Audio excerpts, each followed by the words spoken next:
ओम नमो भगवते वासुदेवाय।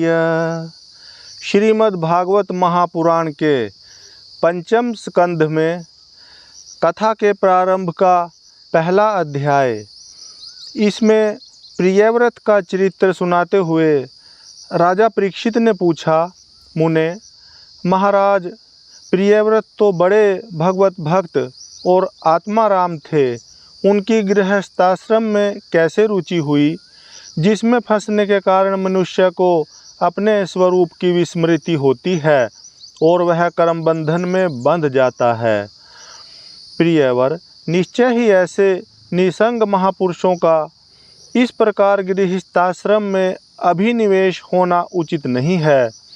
इसमें किसी प्रकार का संदेह नहीं है कि जिनका चित्त पुण्य कीर्ति श्री हरि के चरणों की शीतल छाया का आश्रय लेकर शांत हो गया है, उन महापुरुषों की कुटुंबादि में कभी आसक्ति नहीं हो सकती। ब्रह्मान, मुझे इस बात का बड़ा संदेह है कि महाराज प्रियव्रत ने स्त्री, घर और पुत्र आदि में आसक्त रहकर भी किस प्रकार सिद्धि प्राप्त कर ली और क्यों कर उनकी भगवान श्री कृष्ण में अविचल भक्ति हुई। श्री सुखदेव जी ने कहा, राजन, तुम्हारा कथन बहुत ठीक है। जिनका चित्त पवित्र कीर्ति श्री हरि के परम मधुर चरण कमल मकरंद के रस में सराबोर हो गया है, वे किसी विघ्न बाधा के कारण रुकावट आ जाने पर भी भगवत भक्त परम हंसों के प्रिय श्री वासुदेव भगवान के कथा श्रवण रूपी परम कल्याणमय मार्ग को प्रायः छोड़ते नहीं। राजन, राजकुमार प्रियव्रत बड़े भगवत भक्त थे। श्री नारद जी के चरणों की सेवा करने से उन्हें सहज में ही परमार्थ तत्व का बोध हो गया था। वे ब्रह्मस्तर की दीक्षा निरंतर ब्रह्माभ्यास में जीवन बिताने का नियम लेने वाली ही थी कि उसी समय उनके पिता स्वयंभू मनु ने उन्हें पृथ्वी पालन के लिए शास्त्र में बताए हुए सभी श्रेष्ठ गुणों से पूर्णतया संपन्न देख राज्य शासन के लिए आज्ञा दी।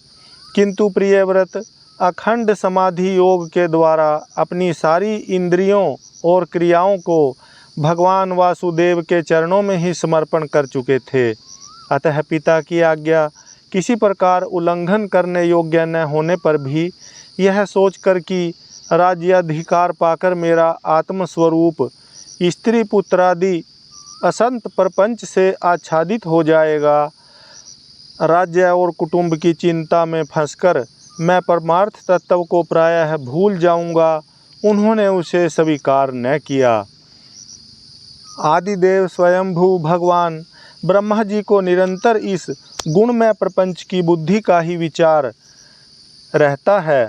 वे प्रायः संसार के जीवों का भी प्रायः जानते रहते हैं। जब उन्होंने प्रियव्रत की ऐसी प्रवृत्ति देखी, तब वे मूर्तिमान चारों वेद और मरीचि आदि पार्षदों को साथ लिए अपने लोक से उतरे। आकाश में जहाँ तहाँ विमानों पर चढ़े हुए इंद्रादि प्रधान देवताओं ने उनका पूजन किया तथा मार्ग में टोलियाँ बांधकर आए हुए सिद्ध, गंधर्व, साध्य, चारण और मुनिजन ने स्तवन किया। इस प्रकार जगह जगह आदर सम्मान पाते वे साक्षात नक्षत्रनाथ चंद्रमा के समान गंधमादन की घाटी को प्रकाशित करते हुए प्रियव्रत के पास पहुँचे।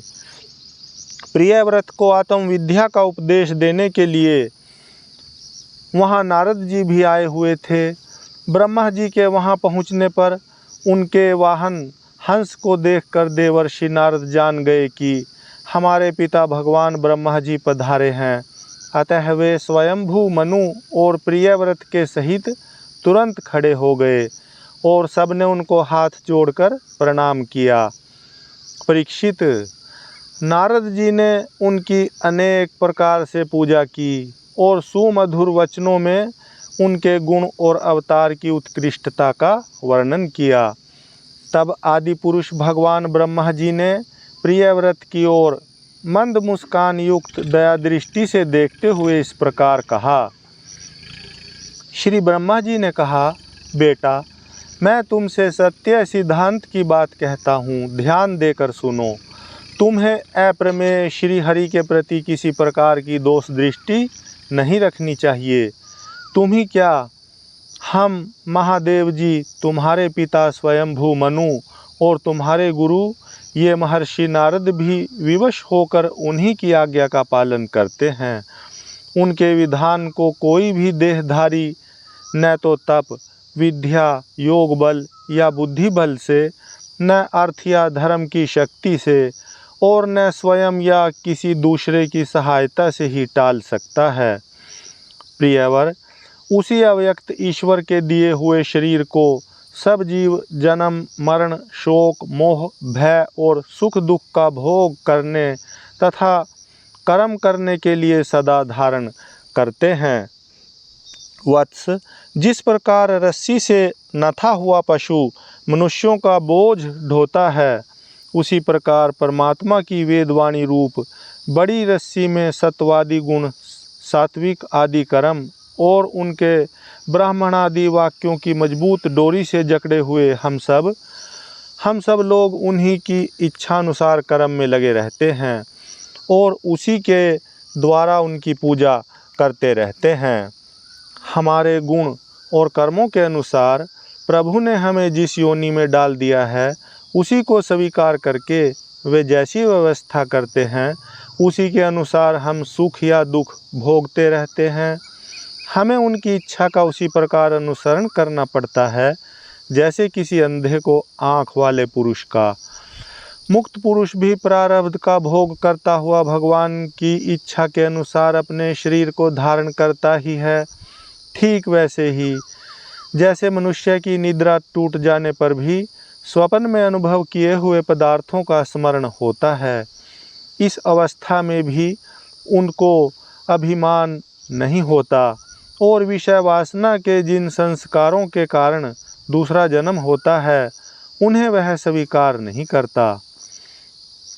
जो पुरुष इंद्रियों के वशीभूत है, वह वन वन में विचरण करता रहे तो भी उसे जन्म मरण का भय बना ही रहता है, क्योंकि बिना जीते हुए मन और इंद्रिय रूपी उसके 6 शत्रु कभी उसका पीछा नहीं छोड़ते। जो बुद्धिमान पुरुष इंद्रियों को जीतकर अपनी आत्मा में ही रमण करता है, उसका गृहस्थाश्रम भी क्या बिगाड़ सकता है। जिसे इन 6 शत्रुओं को जीतने की इच्छा हो, वह पहले घर में रहकर ही उनका अत्यंत निरोध करते हुए उन्हें वश में करने का प्रयत्न करे। किले में सुरक्षित रहकर लड़ने वाला राजा अपने प्रबल शत्रुओं को भी जीत लेता है। फिर जब इन शत्रुओं का बल अत्यंत क्षीण हो जाए, तब विद्वान पुरुष इच्छानुसार विचर सकता है। तुम यद्यपि श्री कमलनाभ भगवान के चरण कमल की कली रूप किले के आश्रित रहकर इन 6 शत्रुओं को जीत चुके हो, तो भी पहले उन पुराण पुरुष के दिए हुए भोगों को भोगो। इसके बाद निसंग होकर अपने आत्म स्वरूप में स्थित हो जाना। श्री सुखदेव जी कहते हैं, जब त्रिलोकी के गुरु श्री ब्रह्मा जी ने इस प्रकार कहा, तो परम भागवत प्रिय व्रत ने छोटे होने के कारण नम्रता से सिर झुका लिया और जो आज्ञा ऐसा कहकर बड़े आदर पूर्वक उनका आदेश शिरोधार्य किया। तब स्वयंभू मनु ने प्रसन्न होकर भगवान ब्रह्मा जी की विधिवत पूजा की। इसके पश्चात वे मन और वाणी के अविषय अपने आश्रय तथा सर्वव्यवहारातीत पर ब्रह्मा का चिंतन करते हुए अपने लोक को चले गए। इस समय प्रियव्रत और नारद जी सरल भाव से उनकी ओर देख रहे थे। मनु जी ने इस प्रकार ब्रह्मा जी की कृपा से अपना मनोरथ पूर्ण हो जाने पर देवर्षि नारद की आज्ञा से प्रियव्रत को संपूर्ण भूमंडल की रक्षा का भार सौंप दिया और स्वयं विषय रूपी विषैले जल से भरे हुए गृहस्थाश्रम रूपी दुस्तर जलाशय की भोगेच्छा से निवृत्त हो गए। अब पृथ्वीपति महाराज प्रियव्रत भगवान की इच्छा से राज्य शासन के कार्य में नियुक्त हुए, जो संपूर्ण जगत को बंधन से छुड़ाने में अत्यंत समर्थ हैं। उन आदि पुरुष श्री भगवान के चरण युगल का निरंतर ध्यान करते रहने से यद्यपि उनके राग आदि सभी मल नष्ट हो चुके थे और उनका हृदय भी अत्यंत शुद्ध था, तथापि बड़ों का मान रखने के लिए वे पृथ्वी का शासन करने लगे। तदंतर उन्होंने प्रजापति विश्वकर्मा की पुत्री बहिष्मति से विवाह किया। उससे उनके 10 पुत्र हुए। वे सब उन्हीं के समान शीलवान, गुणी, कर्मनिष्ठ, रूपवान और पराक्रमी थे। उनसे छोटी ऊर्जस्वती नाम की एक कन्या भी हुई। पुत्रों के नाम आग्निध्र, इधमजुह, यज्ञबाहु, महावीर, हिरण्यरेता, धृतपृष्ठ, सवन, मेघातिथि, वितिहोत्र और कवि थे। ये सब नाम अग्नि के भी हैं। इनमें कवि, महावीर और सवन ये 3 नैष्ठिक ब्रह्मचारी हुए।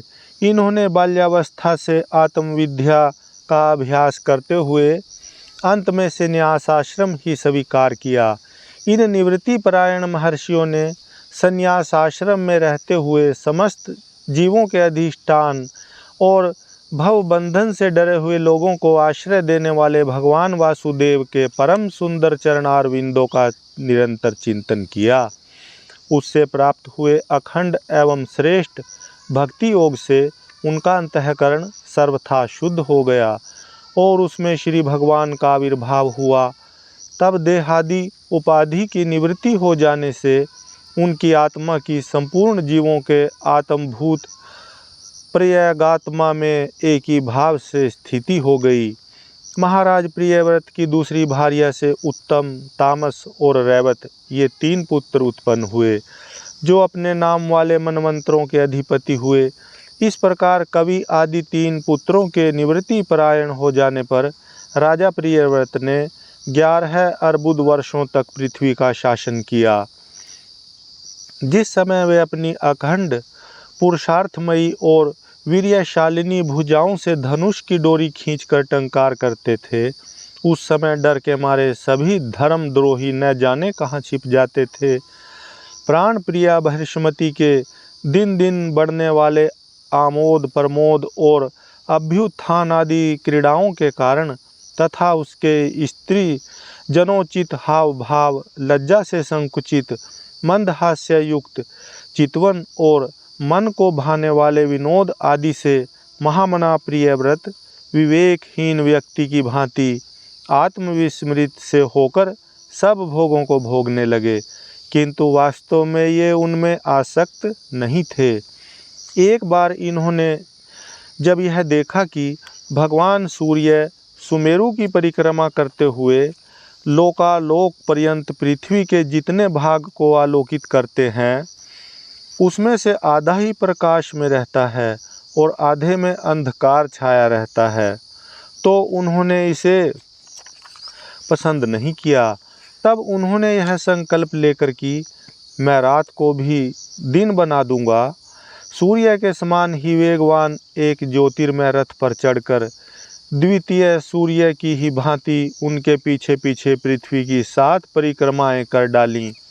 भगवान की उपासना से इनका अलौकिक प्रभाव बहुत बढ़ गया था। उस समय इनके रथ के पहियों से जो लीकें बनी वे ही 7 समुद्र हुए। उनसे पृथ्वी में 7 द्वीप हो गए। उनके नाम क्रमशः जम्बू, पलक्ष, शालमली, कुश, क्रौंच, शाक और पुष्कर द्वीप हैं।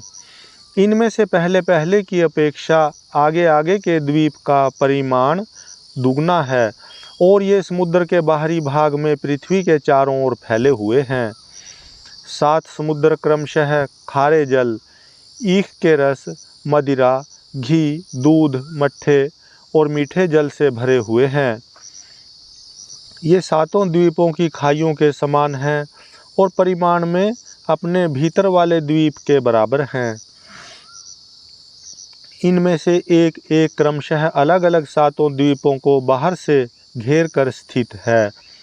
बहिष्मती पति महाराज प्रियव्रत ने अपने अनुगत पुत्र आग्निध्र, इदमजुह, यज्ञबाहु, हिरण्यरेता, धृतपृष्ठ, मेघातिथि और वितिहोत्र में से क्रमशः एक एक को उक्त जम्बू आदि द्वीपों में से एक एक का राजा बनाया।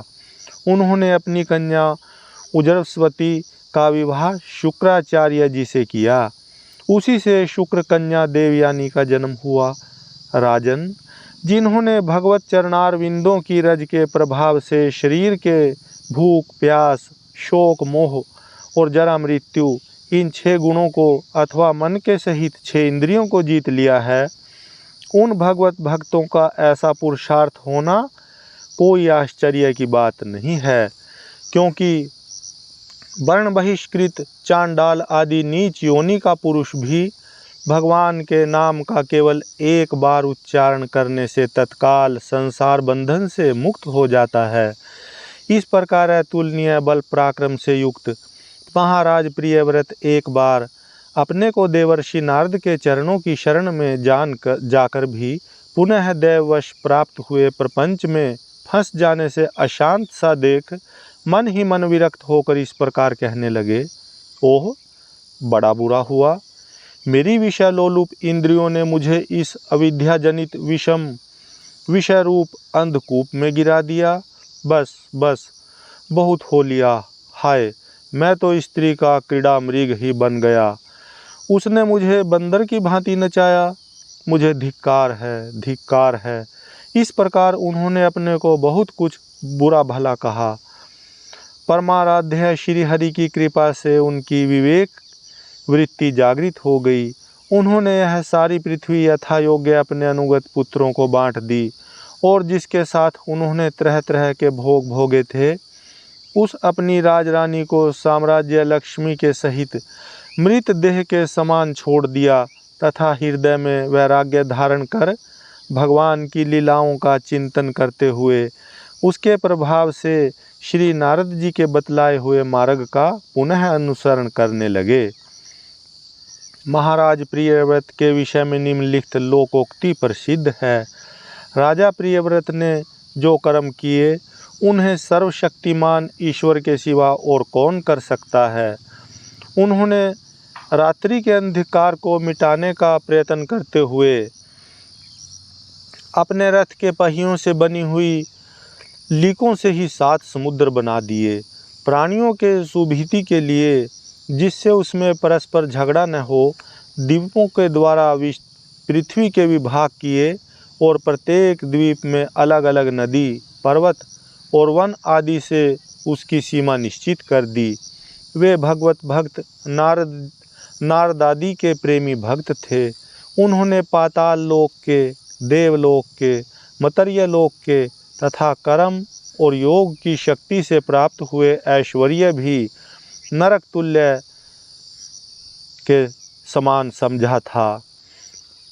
इससे आगे की कथा में आग्निद्र का चरित्र इसको सुनाते हुए श्री सुखदेव जी कहते हैं, पिता प्रियव्रत के इस प्रकार तपस्या में संलग्न हो जाने पर राजा आग्निद्र उनकी आज्ञा का अनुसरण करते हुए जम्बूद्वीप की प्रजा का धर्मानुसार पुत्रवत पालन करने लगे। एक बार वे पितरलोक की कामना से सत्पुत्र प्राप्ति के लिए पूजा की सब सामग्री जुटाकर सुर सुंदरियों के क्रीड़ा स्थल मंदराचल की एक घाटी में गए और तपस्या में तत्पर होकर एकाग्रचित्त से प्रजापतियों के पति श्री ब्रह्मा जी की आराधना करने लगे। आदिदेव भगवान ब्रह्मा जी ने उनकी अभिलाषा जान ली, अतः अपनी सभा की गायिका पूर्वचिति नाम की अप्सरा को उनके पास भेज दिया। आग्निद्र जी के आश्रम के पास एक अति रमणीय उपवन था। वह अप्सरा उसी में विचरने लगी। उस उपवन में तरह तरह के सघन तरुवरों की शाखाओं पर स्वर्णलताएं फैली हुई थीं। उन पर बैठे हुए मयूर आदि कई प्रकार के स्थलचारी पक्षियों के जोड़े सुमधुर बोली बोल रहे थे। उनकी षड्जादी स्वरयुक्त ध्वनि सुनकर चेत हुए जलकुक्कुट, कारंडव एवं कलहंस आदि जल पक्षी भांति भांति के कूजने लगे। इससे वहाँ के कमल वन से सुशोभित निर्मल सरोवर गूंजने लगे। पूर्वचिति की विलासपूर्ण सुललित गतिविधि और पाद विन्यास की शैली से पद पद पर उसके चरण नुपुरों की झंकार हो उठती थी। उसकी मनोहर ध्वनि सुनकर राजकुमार आग्निध्र ने समाधि योग द्वारा मूंदे हुए अपने कमल कली के समान सुंदर नेत्रों को कुछ कुछ खोल कर देखा तो पास ही उन्हें वह अप्सरा दिखाई दी। वह भ्रमरी के समान एक एक फूल के पास जाकर उसे सूंघती थी तथा देवता और मनुष्यों के मन और नयनों को आह्लादित करने वाली अपनी विलासपूर्ण गति, क्रीड़ा, चापल्य, लज्जा एवं विनय युक्त चितवन, सुमधुर वाणी तथा मनोहर अंगावयवों से पुरुषों के हृदय में कामदेव के प्रवेश के लिए द्वार सा बना देती थी। जब वह हंस हंस कर बोलने लगती तब ऐसा प्रतीत होता मानो उसके मुख से अमृतमय मादक मधु झर रहा है। उसके निश्वास के गंध से मदान्ध होकर भौरे उसके मुख कमल को घेर लेते तब वह उनसे बचने के लिए जल्दी जल्दी पैर उठाकर चलती तो उसके कुछ क्लश, वेणी और करधनी हिलने से बड़े ही सुहावने लगते। यह सब देखने से भगवान कामदेव को आग्निध्र के हृदय में प्रवेश करने का अवसर मिल गया और वे उनके अधीन होकर उसे प्रसन्न करने के लिए पागल की भांति इस प्रकार कहने लगे।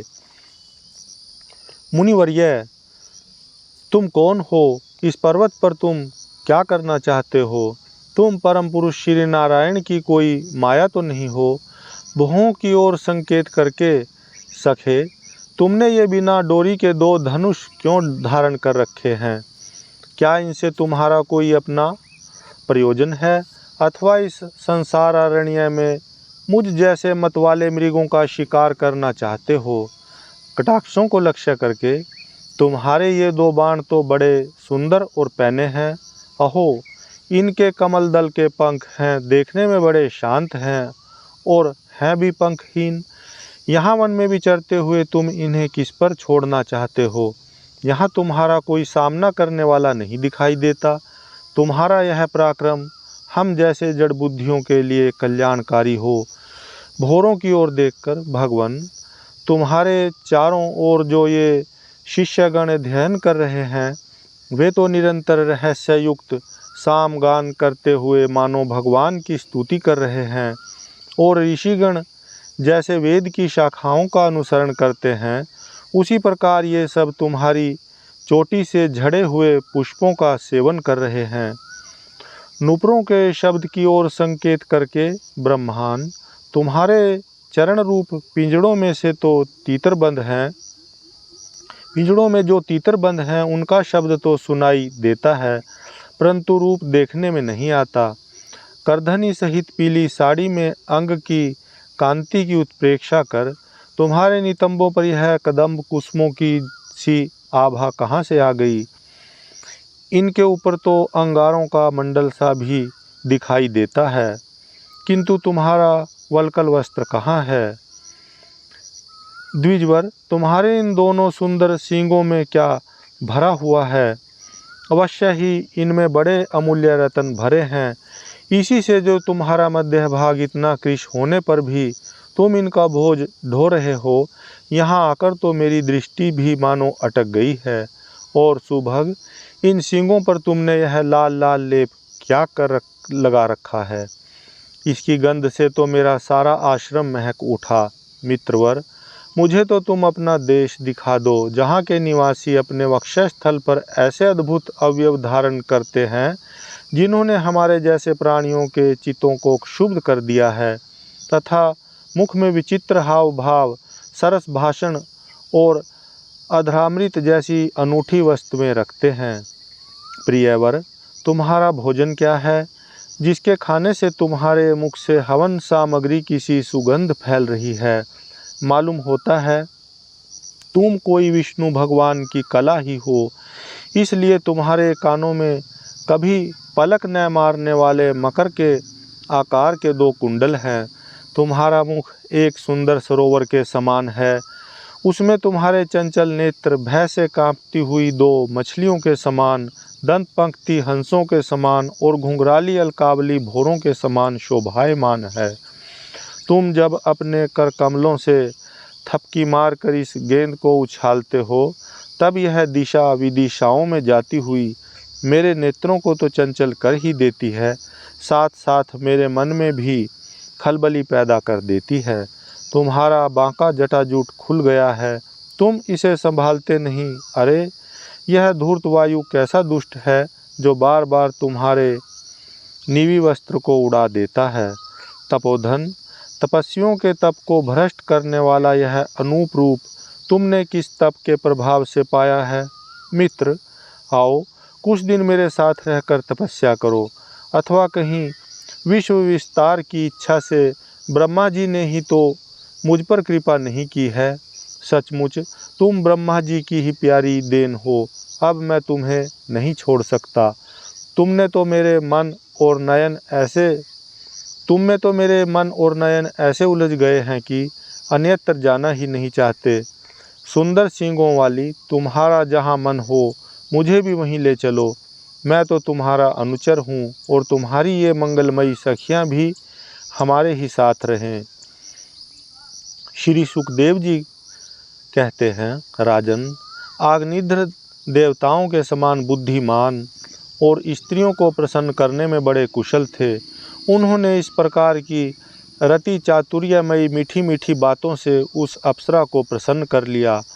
वीर समाज में अग्रगण्य आग्निद्र की बुद्धि, शील, रूप, अवस्था, लक्ष्मी और उदारता से आकर्षित होकर वह उन जम्बूद्वीपाधिपति के साथ कई हजार वर्षों तक पृथ्वी और स्वर्ग के भोग भोगती रही। तदंतर नृपवर आग्निद्र ने उसके गर्भ से नाभि, किम पुरुष, हरिवर्ष, इलाव्रत, रम्यक,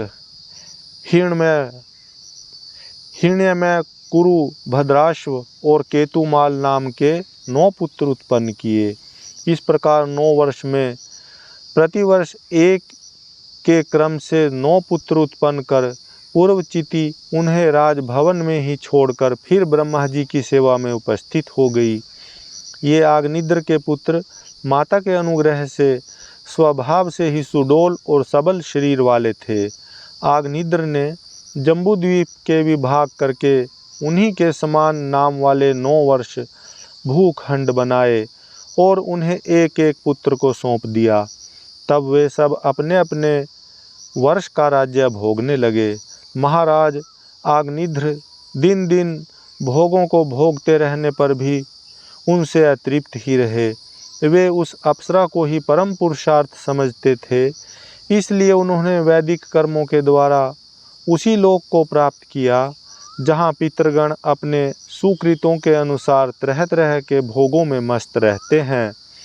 पिता के परलोक सिधारने पर नाभि आदि 9 भाइयों ने मेरु की मेरु देवी, प्रतिरूपा, उग्रदृष्टि, लता, रम्या, श्यामा, नारी, भद्रा और देववीति नाम की 9 कन्याओं से विवाह किया। हरि ओम तत्सत, हरि ओम तत्सत, हरि ओम तत्सत। ओम नमो भगवते वासुदेवाय।